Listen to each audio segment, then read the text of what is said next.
Right. So let's go right into that, because the next game on the docket at 4, the noon game is the Texas and Oklahoma State game. The 4 o'clock game is the Georgia versus Bama game.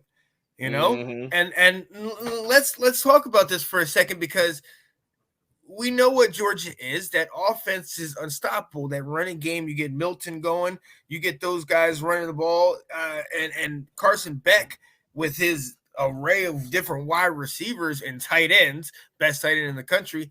You know, Yeah. the only thing stopping them is keeping that offense off the field, and that defense is no sleeper either. But Jalen Milroe, I mean, you want to talk about one of the most improved, if not the most improved player in college football? Yeah, I mean, he's the most. yeah, from what he was this beginning of that season to getting benched in the South Florida game to doing what he did in the Iron Bowl all the way to this point. I know you're not for this and you're saying next year maybe, but if he has himself a game today, and I mean something like 4 or 5 touchdowns, you gotta at least put him close on that ballot for Heisman, because Oh, this absolutely. guy has changed his game completely. Well, and I mean, especially you look at it, we have 3 clear guys. We have Bo Nix, Michael Penix Jr., and Jaden Daniels. Yeah.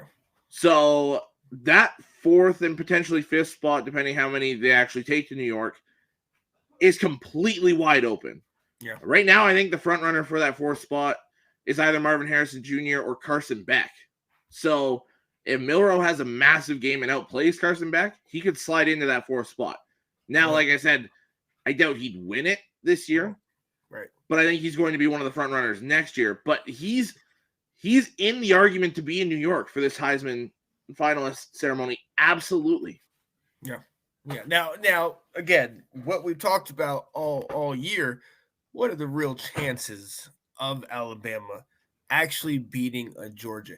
Can they maybe manipulate the clock, maybe, win the turnover battle, just keep Georgia off the field? Like, what can they do to potentially get this victory?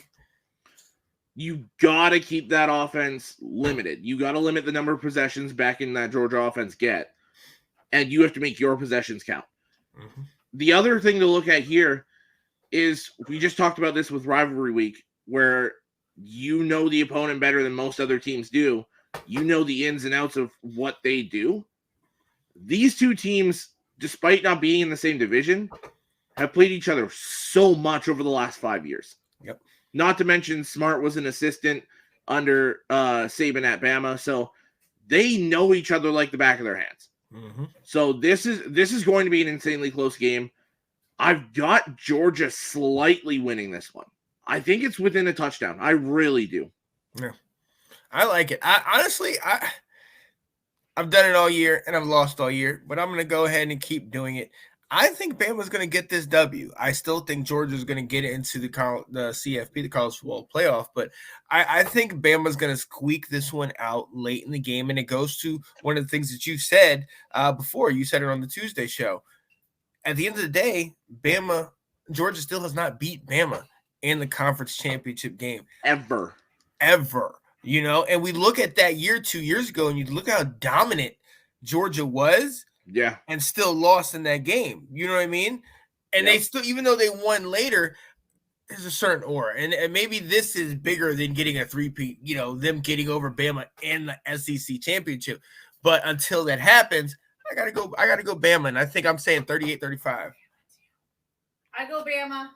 See, I like Georgia by about that score. I do. Right, done. Yeah.